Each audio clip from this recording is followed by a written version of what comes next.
Hello दोस्तों, मैं Prakash Kumar math by Prakash sir के यूट्यूब चैनल पर आपका स्वागत करता हूं। आज मैं बहुत ही इम्पोर्टेंट क्वेश्चन टीए के एग्जाम देने वाले फौजी भाई लोगों के लिए लेकर आया हूं। प्लीज़ आप मेरे चैनल को शेयर करें और उन बच्चों तक पहुंचाएं जो टीए एग्जाम की तैयारी कर रहे हैं। तो बढ़ते हैं हम इम्पोर्टेंट क्वेश्चन की ओर टीए एग्जाम के लिए।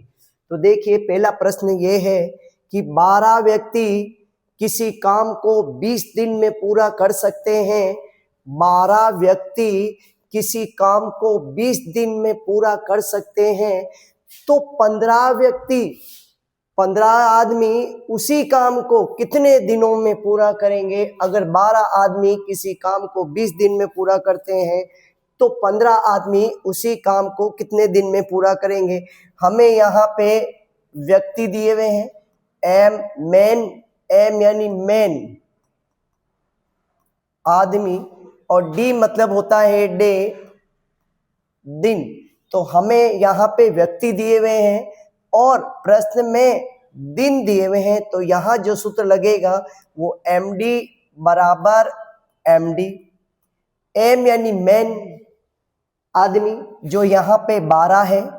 12 आदमी किसी काम को दिन दे रखे हैं 20 दिन में पूरा करते हैं, तो 15 आदमी, यहाँ पे एम दे रखा है, 15 आदमी उसी काम को कितने दिन में डी हमें यहाँ पर पता लगाना है कि काम कितने दिन में पूरा होगा।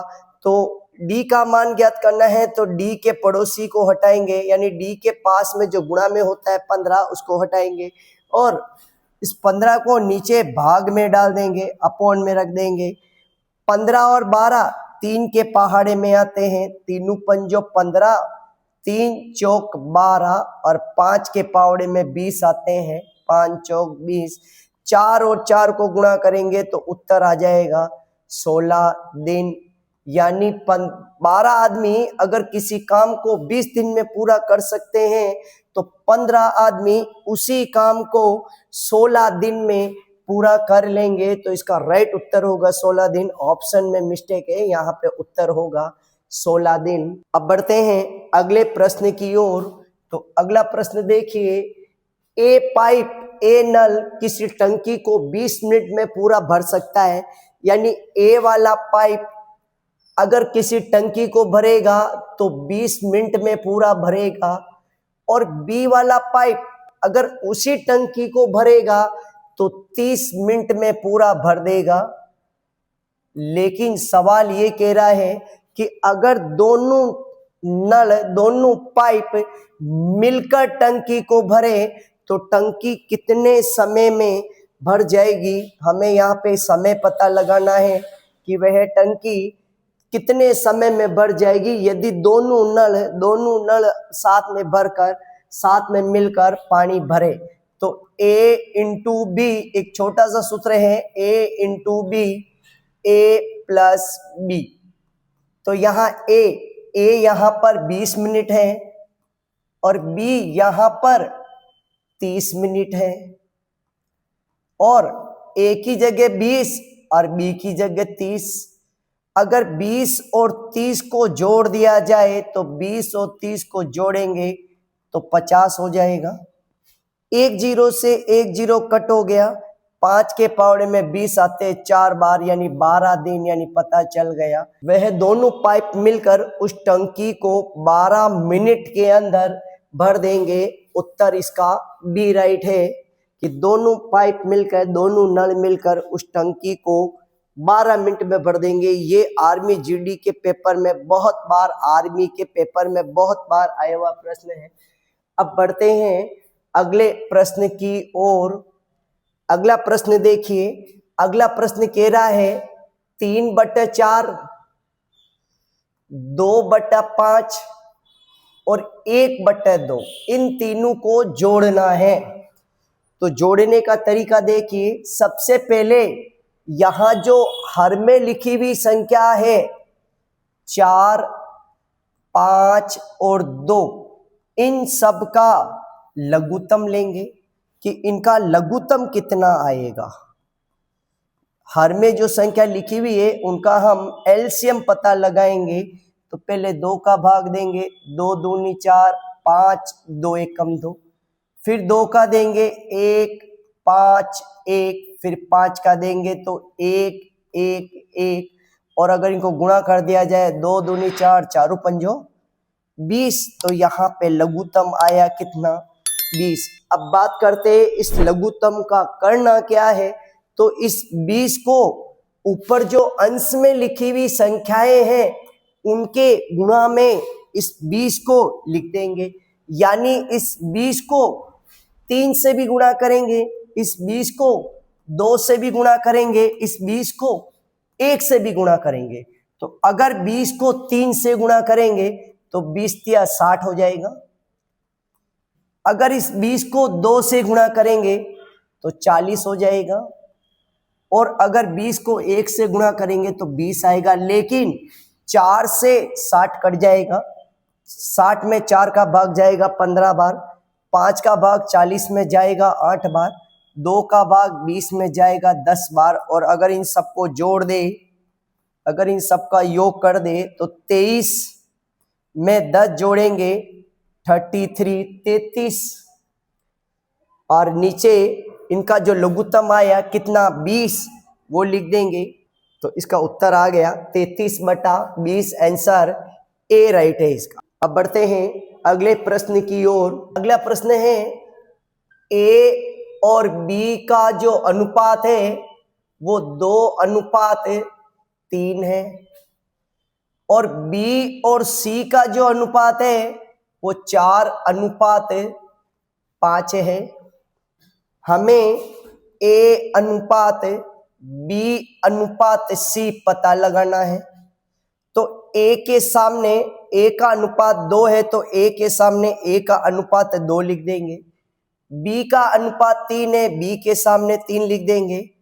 फिर बी का अनुपात 4 है तो बी के सामने 4 लिख देंगे, और सी का अनुपात 5 है तो सी के सामने 5 लिख देंगे। 2 जगह खाली छूट गई। अगर इन खाली जगह को भरना है तो पड़ोसी को देख के लिख देंगे। 3 है तो 3 लिख देंगे, और यहाँ 4 है तो 4 लिख देंगे। इनको गुणा करेंगे तो 4 दूनी 8, 4 3 12, और 5 3 15। तो आपका उत्तर आ गया 8:12:15, यानी इसका उत्तर डी राइट होगा। अब बढ़ते हैं अगले इंपॉर्टेंट प्रश्न की तरफ। तो देखिए प्रश्न कह रहा है कि 12, 15, 18, 20, 22 और 23 इन सबका औसत अंग्रेजी में कहते हैं एवरेज। औसत ज्ञात कीजिए। तो औसत ज्ञात करने का एक सूत्र है राशियों का योग, और नीचे है राशियों की संख्या। राशियों का योग बटा राशियों की संख्या।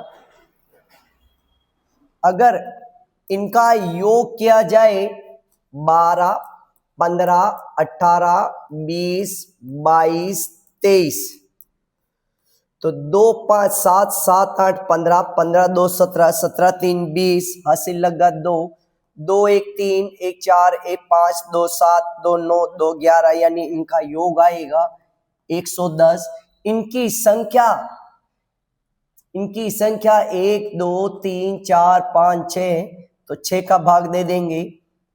तो यहाँ पे जो उत्तर होगा 6 का भाग देने पर 110 में 6 एकम 6, 6 8 48,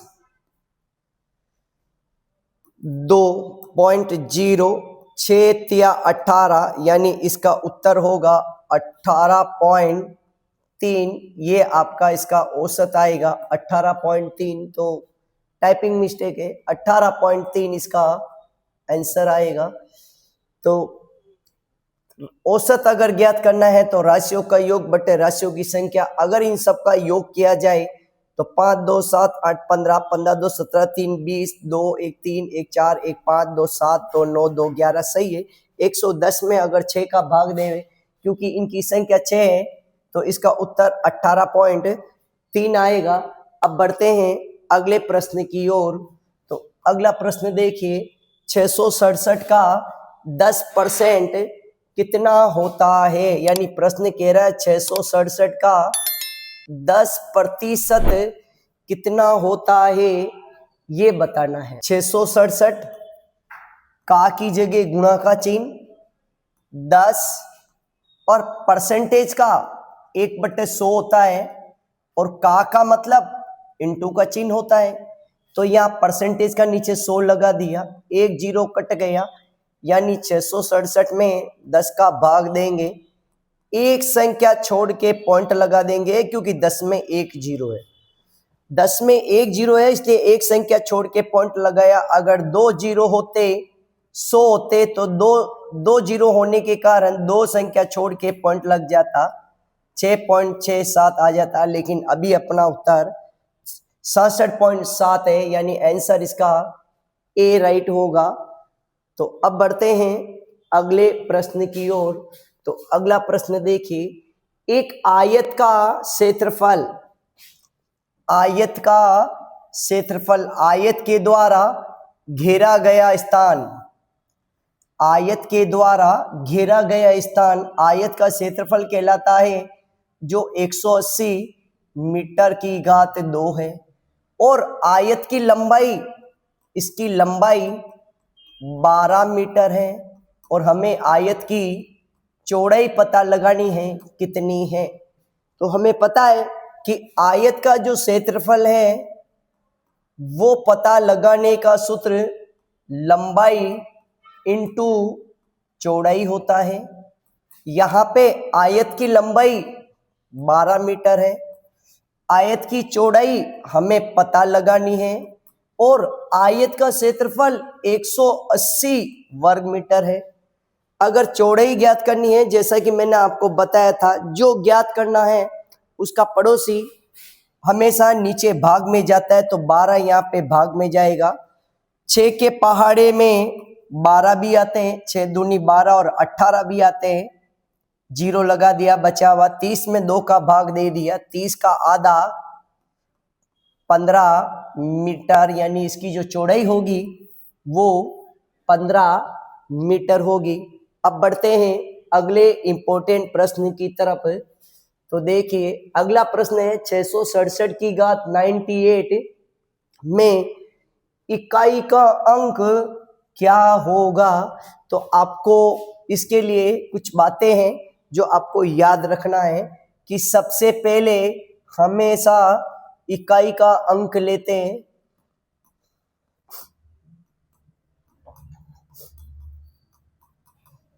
दूसरा, घात में 4 का भाग देकर शेषफल घात के स्थान पर लिखा जाता है।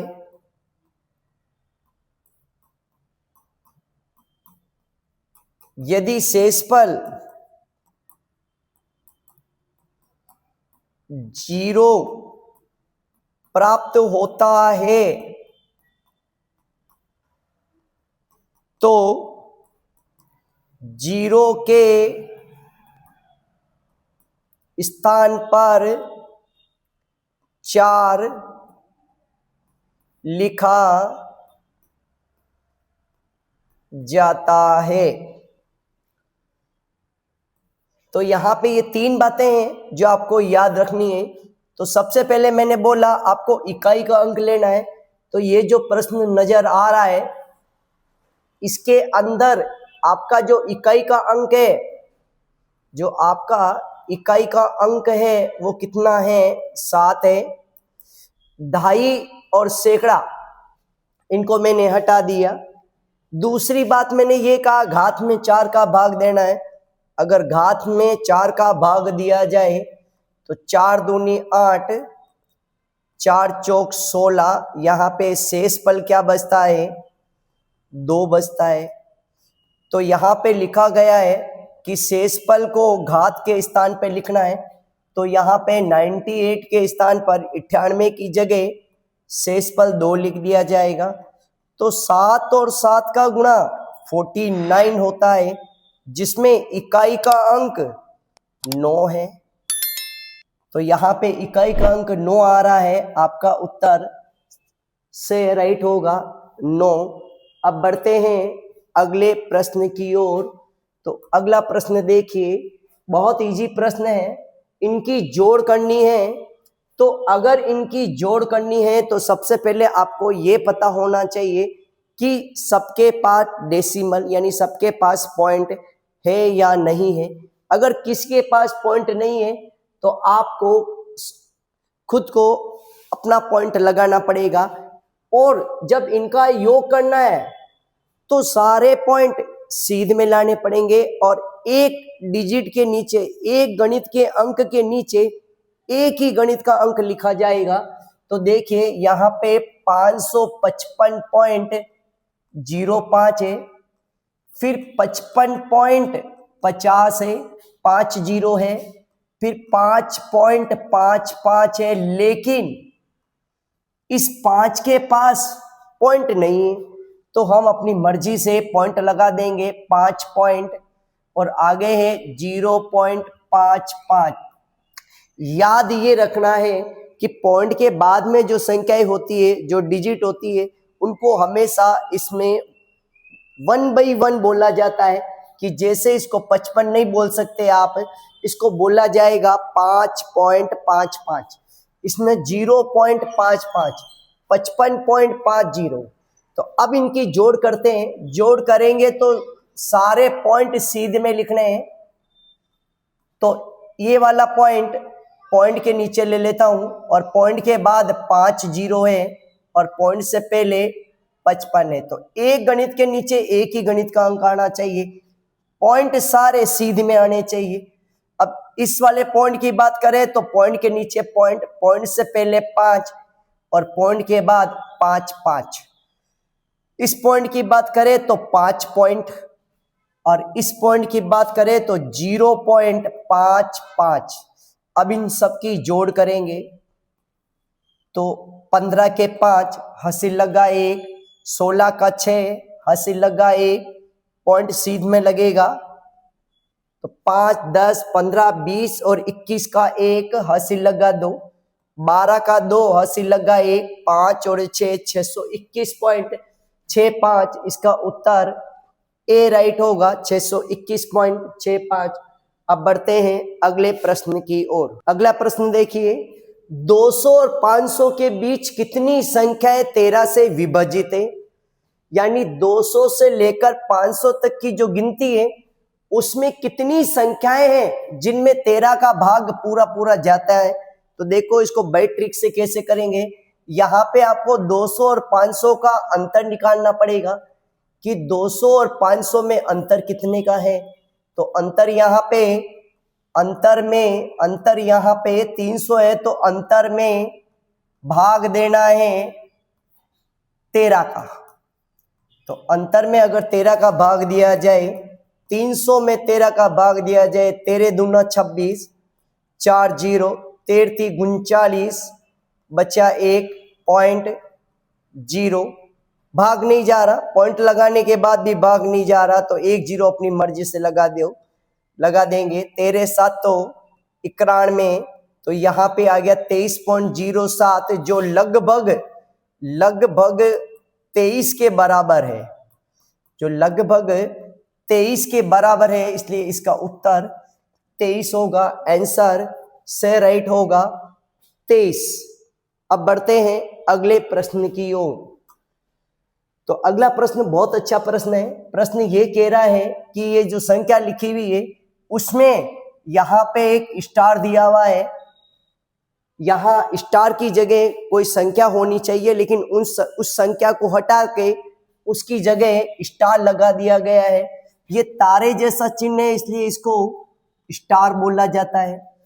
तो आपको इसी स्टार का मान ज्ञात करना है कि इस स्टार के पीछे कौन सी संख्या छिपी हुई है, लेकिन स्टार की जगह ऐसी संख्या लिखनी है ताकि लिखने के बाद जब 9 का भाग दिया जाए तो 9 का भाग इस पूरी संख्या में पूरी बार जाता हो। तो देखिए किस प्रकार से करते हैं हम। 5 3 8 2 स्टार 2। तो हम इन सब का योग करेंगे। सबसे पहले इन सब का योग करेंगे कि इनका योग कितना होता है। 5 3 8, 8 और 8 16, 16 2 18, 18 2 20।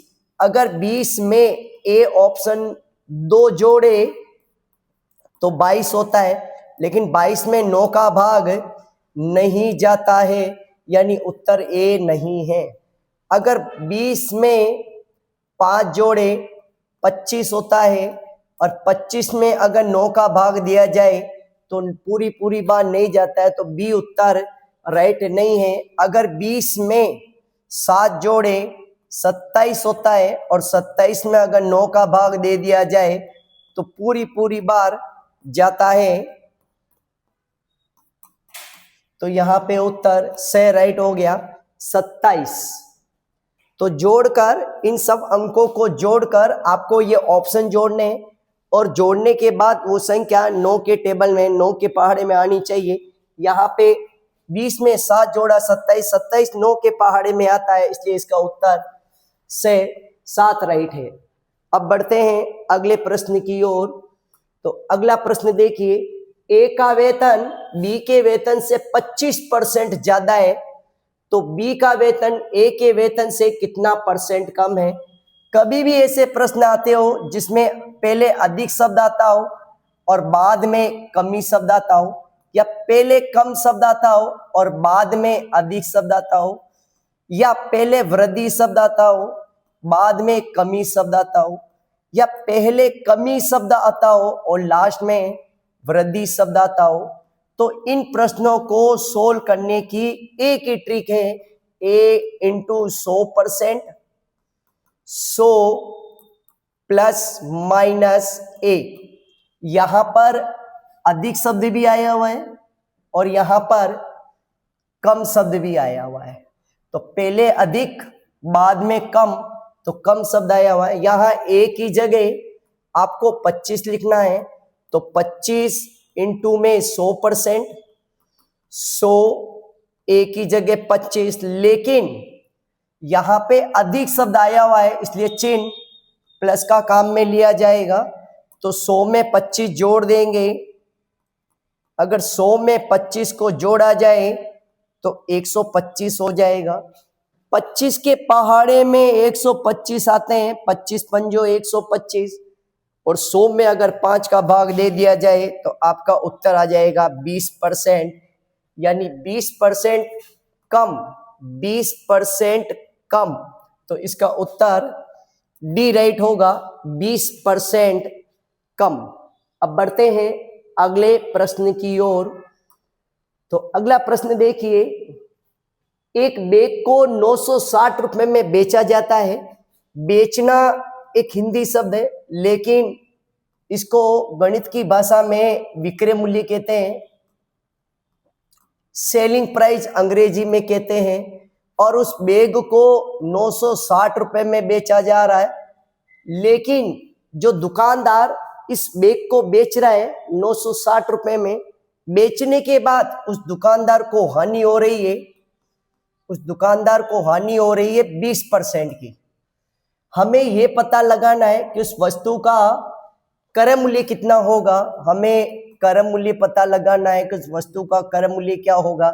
तो देखिए इस प्रश्न को बड़ी ट्रिक कैसे करते हैं। क्रय मूल्य, विक्रय मूल्य, और क्रय मूल्य के सामने हमेशा 100 रुपए लिखना है, सदैव हमेशा आपको 100 रुपए लिखना है। लेकिन यहाँ पे कह रहा है कि अगर उस बैग को वो दुकानदार 100 रुपए में खरीदता है तो 20% हानि पर बेचता है।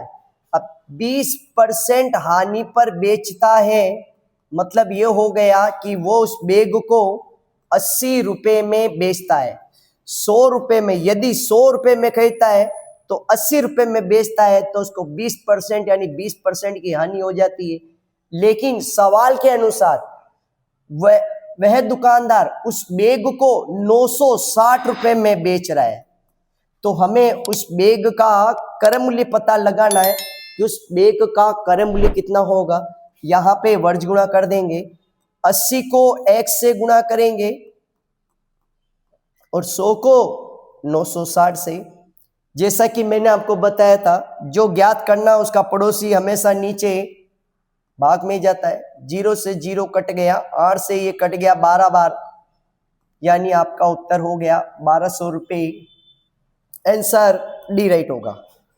अब बढ़ते हैं अगले प्रश्न की ओर। अगला प्रश्न देखिए, यदि 25 वस्तुओं का क्रय मूल्य 20 वस्तुओं के विक्रय मूल्य के बराबर है तो वस्तु पे लाभ प्रतिशत या हानि प्रतिशत कितना होगा। देखो, इस प्रश्न में से 5 ऐसे मुख्य शब्द हैं जिनको हमें छाड़ के बाहर निकालना है। अब वो 5 शब्द कौन कौन से हैं? सबसे पहले 25, फिर क्रय मूल्य 2 शब्द हो चुके हैं, फिर 20 और विक्रय मूल्य 4 शब्द हो गए, और एक है बराबर का चिन्ह जो बीच में लगेगा। तो यहाँ पे मैंने 5 मेन वर्ड, 5 मुख्य शब्द ले लिए, लेकिन यहाँ पर बीच में बराबर का चिन्ह है। जब बीच में बराबर का चिन्ह होता है तो इधर वाले का मान सामने लिखा हुआ रहता है, यानी कि उस वस्तु का जो क्रय मूल्य होगा वो 20 रुपये होगा और उस वस्तु का जो विक्रय मूल्य होगा वो 25 रुपये होगा। यानी एक वस्तु को 20 रुपये में खरीदा गया और ज्यादा में यानी 25 रुपये में बेचा गया, मतलब उस वस्तु को बेचने वाले को लाभ हो गया 5 रुपये का। लेकिन प्रश्न के अनुसार मुझे लाभ प्रतिशत पता लगाना है, तो इसका सूत्र है लाभ इंटू 100% और बटेवे में क्रय मूल्य। यहाँ पे लाभ 5 रुपये का हुआ, आगे है 100% और इस वस्तु का जो क्रय मूल्य है वो हमें 20 रुपये प्राप्त हुआ था। 20 रुपया, 0 से 0 कट गया, 2 पंजो 10, यानी उत्तर आ गया 25% का लाभ हो गया। आंसर से राइट है, उस दुकानदार को 25% का लाभ होगा। अब बढ़ते हैं अगले प्रश्न की ओर। तो अगला प्रश्न देखिए कि 12,000 रुपये का 5% की दर से 8 वर्ष का साधारण ब्याज क्या होगा। ये मात्र एक ऐसा प्रश्न है जो आर्मी के हर ऑनलाइन पेपर में छपता है। हाँ, संख्या चेंज होती है लेकिन प्रश्न बिल्कुल ऐसे ही छपता है। तो यहाँ पर हमें साधारण ब्याज ज्ञात करना है और साधारण ब्याज ज्ञात करने का सूत्र PTR। यहाँ पे P 12,000 रुपया है, T 8 वर्ष है और दर 5% है। तो 12,000 8 वर्ष 5, लेकिन आपको पता है परसेंटेज को हटाते हैं तो 1/100 मतलब नीचे 100 लगाते हैं, तो यहाँ पे नीचे 100 लगेगा। 2 0 से 2 0 कट गया, 120 और 8 पंजो 40, टोटल 2 0 नजर आ रहे हैं तो 2 0 तो लगा लेते हैं। 12 का पहाड़ा 4 बार बोलेंगे, 12 चौक 48, यानी 4,800 रुपये इसका ब्याज होगा, यानी उत्तर बी राइट हो गया 4,800 रुपये। अगर यही प्रश्न में पूछा जाए कि आपका मिश्रधन यानी टोटल अमाउंट कितना होगा, तो आपको मूलधन और ब्याज दोनों को प्लस कर देना है। तो आपका जो मूलधन है वो 12,000 रुपया है और आपका जो ब्याज है वो 4,800 रुपये है। अगर दोनों को जोड़ दे तो 16,800 रुपया हो जाएगा। लेकिन अभी इस प्रश्न का उत्तर 4,800 रुपये है। अब बढ़ते हैं अगले प्रश्न की ओर। अगला प्रश्न देखिए, प्रश्न कह रहा है 20% और 30% का समतुल्य बट्टा ज्ञात करना है कि 20% और 30% के समान कौन सा बट्टा होगा। बट्टा यानी इसको इंग्लिश में कहते हैं डिस्काउंट। तो हमें यहाँ पे समतुल्य बट्टा ज्ञात करना है, समतुल्य बट्टा ज्ञात करना है, जिसका सूत्र है 100 माइनस ए 100 माइनस बी बटे हुए में 100 और लास्ट में माइनस के 100। यहाँ पे ए की जगह आपको 20 लिखना है और बी की जगह 30 लिखना है। तो 100 में से 20 घटाएंगे 80 और 100 में से 30 घटाएंगे 70 और नीचे 100। अगर 2 जीरो से 2 जीरो कट गया तो 56 हो जाएगा और 56 में 100 घटा देवे, यानी 100 और 56 को आपस में घटा देवे तो यहाँ पे 10 में 6 गया 4 और 9 में से 5 गया 4, यानी आपका जो डिस्काउंट होगा वो 44% होगा। इसका उत्तर बी राइट होगा। अब बढ़ते हैं अगले प्रश्न की ओर। तो अगला प्रश्न देखिए, अगला प्रश्न है 50 लीटर मिश्रण में 60% दूध है। बस आपको ये बताना है कि पानी की मात्रा कितनी है। 50 लीटर मिश्रण है, 50 लीटर मिश्रण है और ये मिश्रण भी दूध और पानी से मिलकर बना है। दूध यहाँ पर 60% है तो हम जानते हैं 100% होता है। अगर 60% दूध है तो पीछे 40% पानी होगा। हमें पानी की मात्रा पता लगानी है तो 50 लीटर को 40% से गुणा कर देंगे तो हमें पानी की मात्रा पता लग जाएगी। 50 इंटू 40% का नीचे 100 लगाया, 2 जीरो से 2 जीरो कट गया, 5 चौक 20, पता चल गया कि यहाँ पे जो पानी है वो 20 लीटर है, यानी उत्तर इसका बी राइट हो गया। अगर दूध की मात्रा पता लगानी है तो 50 लीटर में से 20 लीटर दूध है, 20 लीटर पानी है तो पीछे 30 लीटर दूध बच गया। पता भी लगाया जा सकता है, अगर 50 को 60% से गुणा कर दे, परसेंटेज का नीचे 100 लगा दे, 2 जीरो से 2 जीरो काटे तो पता चल गया यहाँ पे जो दूध होगा वो 30 लीटर होगा।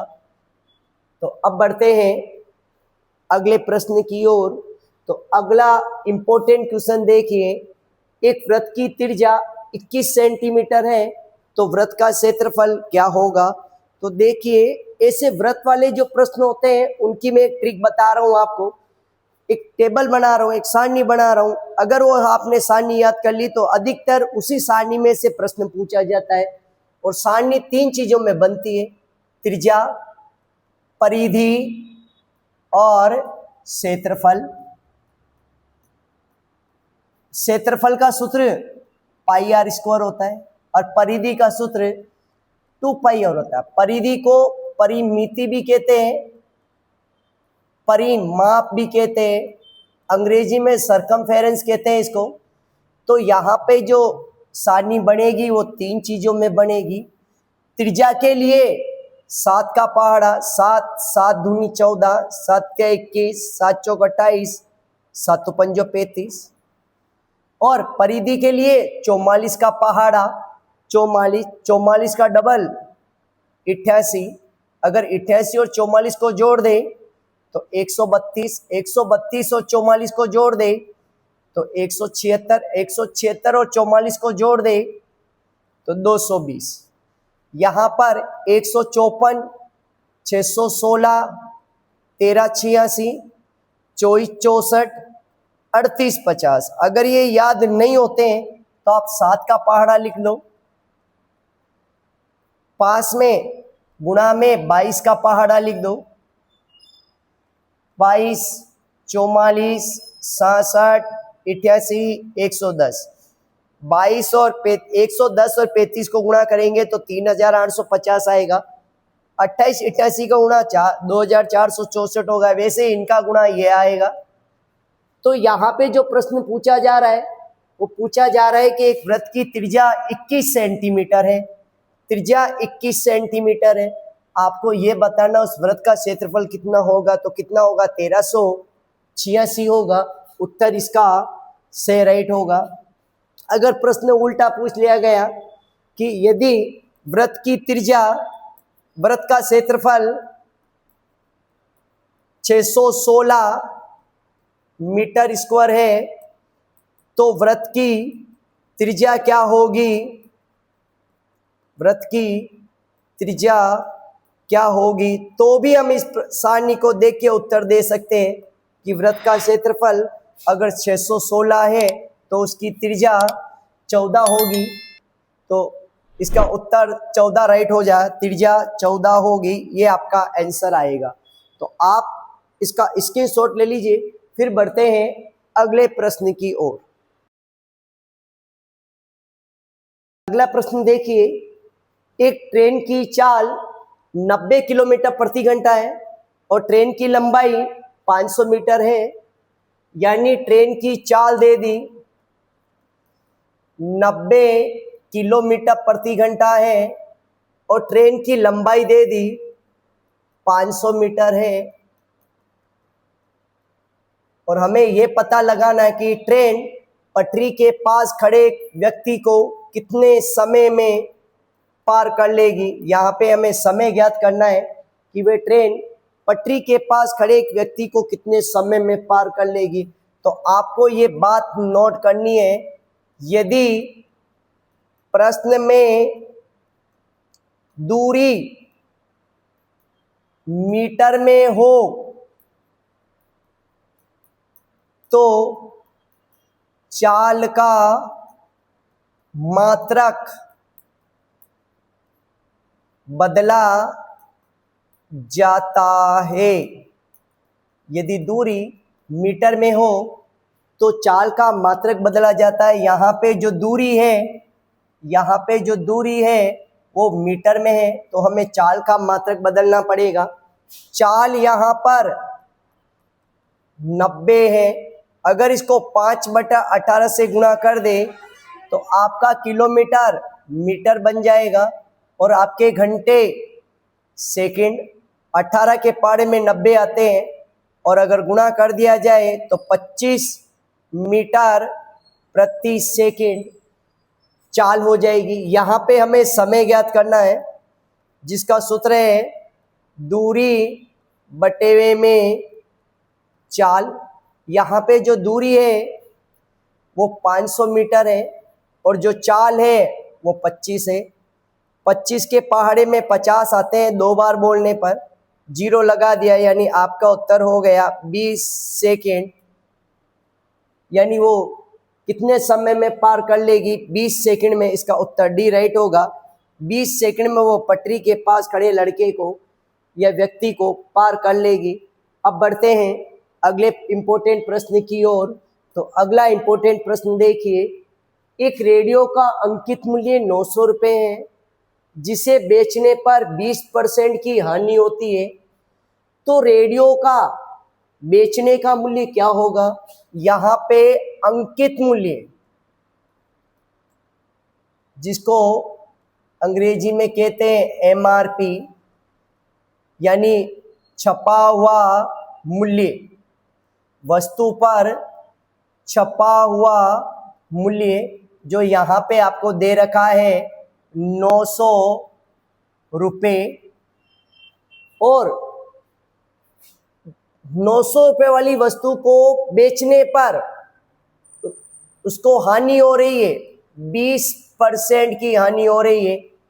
तो हमें ये पता लगाना है कि वस्तु को बेचा कितने में जाएगा, उसका बेचने का मूल्य पता लगाना है कि उसको बेचा कितने में जाएगा, यानी बेचने का मूल्य पता लगाना है।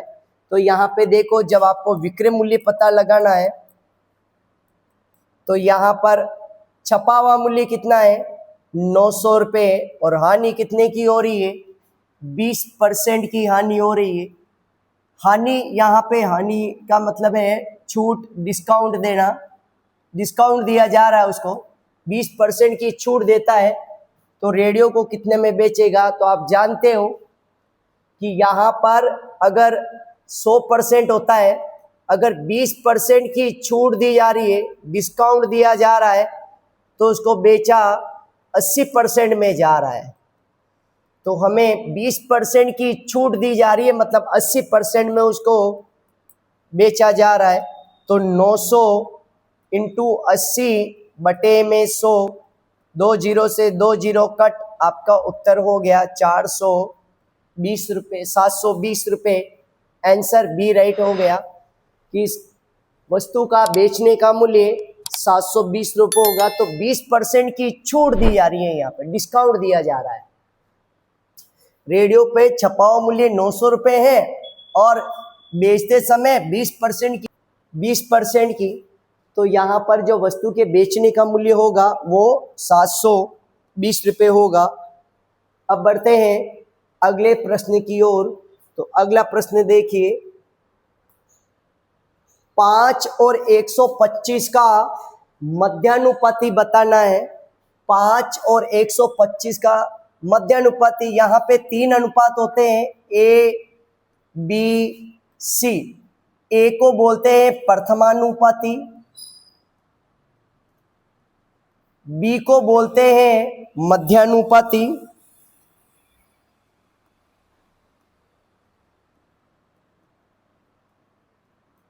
और सी को बोलते हैं तृतीयानुपाती। और हमें बी पता लगाना है, तो सिंपल सा सूत्र है, वर्गमूल का चिन्ह पहली संख्या इनटू में दूसरी संख्या। यहाँ पे पहली संख्या 5 है, दूसरी संख्या 125 है, पूरे पे वर्गमूल का चिन्ह है। अगर 125 को 5 से गुणा कर दिया जाए तो 625 बनता है, यानी 625 का वर्गमूल सबको पता है कि 25 और 25 को गुणा करने पर 625 आता है, यानी 625 का वर्गमूल यहाँ पे 25 होगा, यानी इसका उत्तर ए राइट होगा। अब बढ़ते हैं अगले प्रश्न की ओर। तो अगला प्रश्न देखिए,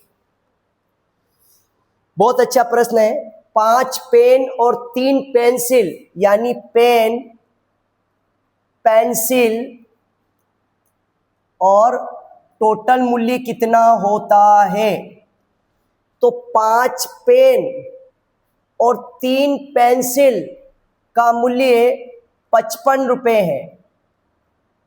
5 पेन और 3 पेंसिल का मूल्य 55 रुपये है, और 2 पेन और 4 पेंसिल का कुल मूल्य 36 रुपये है।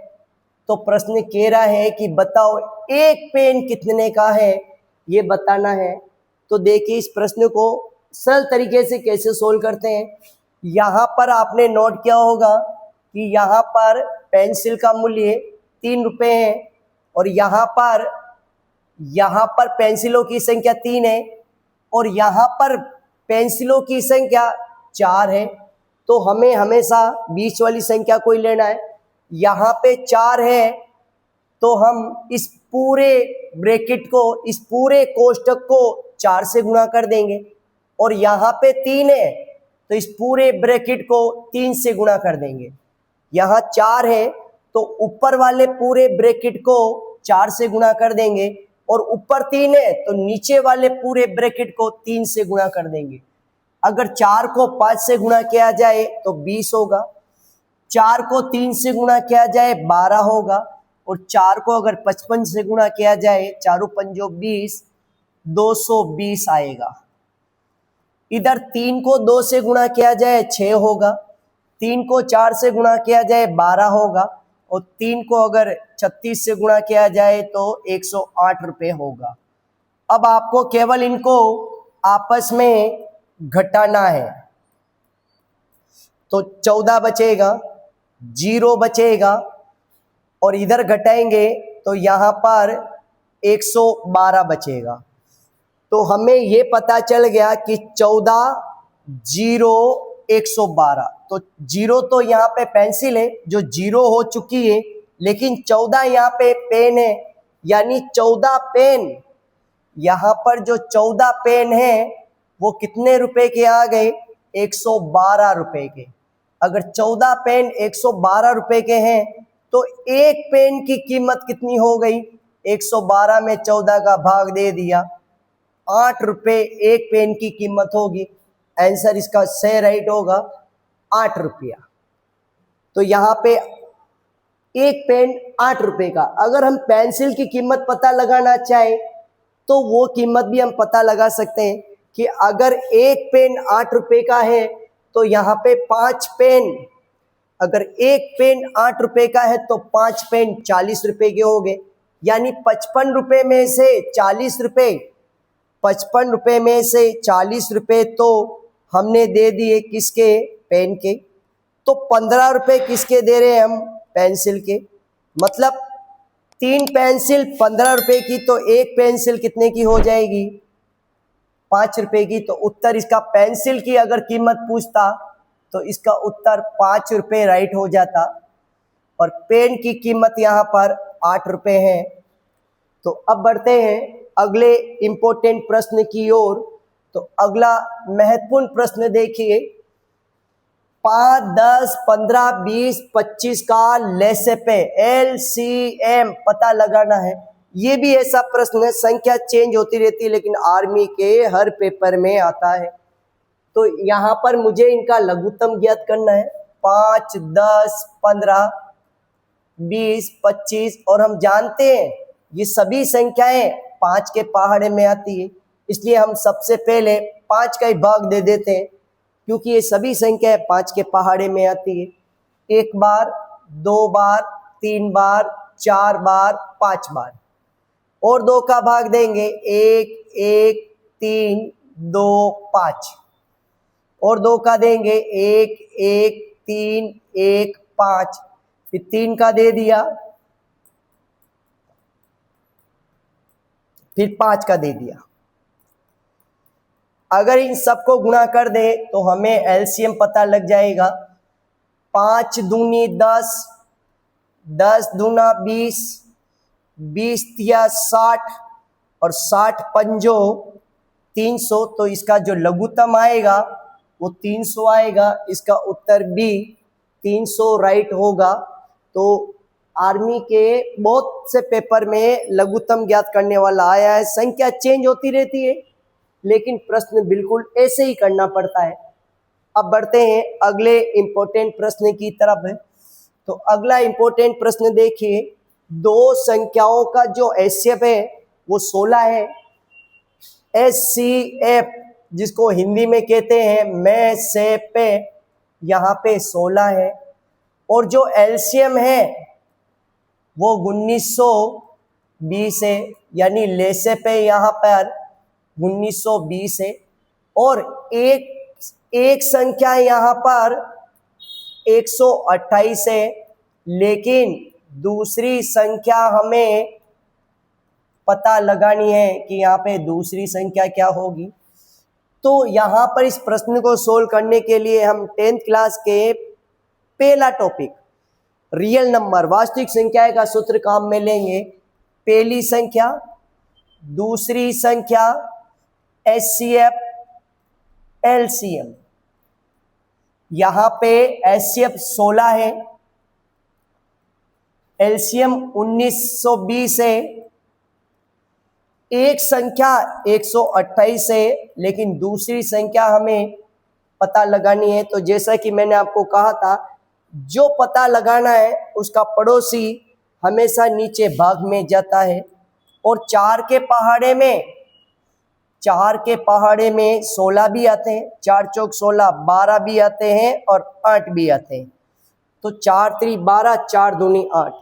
फिर 4 के पहाड़े में 32 आते हैं, 4 8 32। अगर 1920 में 8 का भाग दे दिया जाए, 8 दूनी 16, 8 चौक 32, बच गया 0 जिसको यहाँ उतार देंगे तो आपका जो उत्तर आएगा वो आएगा 240। इसका उत्तर ए राइट होगा। तो ये भी बहुत अच्छा प्रश्न है, बहुत बार आर्मी के पेपर में आया हुआ प्रश्न है। संख्या चेंज होती रहती है लेकिन प्रश्न रिपीट होता रहता है। अब बढ़ते हैं अगले प्रश्न की ओर। तो अगला प्रश्न देखिए, एक वस्तु का क्रय मूल्य 800 रुपये है। क्रय मूल्य यानी खरीदने का मूल्य 800 रुपये है और विक्रय मूल्य बेचने का मूल्य 900 रुपये है, तो यहाँ पर व्यक्ति को लाभ हो रहा है वो भी 100 रुपये का। हमें लाभ प्रतिशत में पता लगाना है कि उस व्यक्ति को लाभ कितने प्रतिशत का हो रहा है, तो लाभ इंटू 100% और नीचे कर मूल्य। कर मूल्य यहाँ पे खरीदने का मूल्य कहलाता है और विक्रय मूल्य यहाँ पर बेचने का मूल्य कहलाता है। और अगर खरीदने का मूल्य कम और बेचने का मूल्य ज़्यादा, ये तो है कम और ये है ज़्यादा, तो हमेशा लाभ ही होता है। तो लाभ यहाँ पे 100 रुपये का हुआ, इंटू में 100%, और यहाँ पे जो कर मूल्य दे रखा है वो दे रखा है 800 रुपये। 2 जीरो से 2 जीरो कट गया, 2 के पहाड़े में 8 आते हैं, 4 बार 10 आते हैं, 5 बार 50, फिर 2 का भाग दिया 2 बार 25 बार, और 25 में 2 का भाग देना, यानी 25 का आधा 12.5 होता है, 12.5%, यानी इसका उत्तर डी राइट होगा। तो दोस्तों प्लीज़ आप मेरे चैनल को सब्सक्राइब कर लें और ज़्यादा से ज़्यादा शेयर करें ताकि उन बच्चों को फ़ायदा मिले जो आने वाले हर एग्ज़ाम की तैयारी कर रहे हैं। तो प्लीज़ आप सब्सक्राइब करें, शेयर करें और कमेंट ज़रूर करें। धन्यवाद।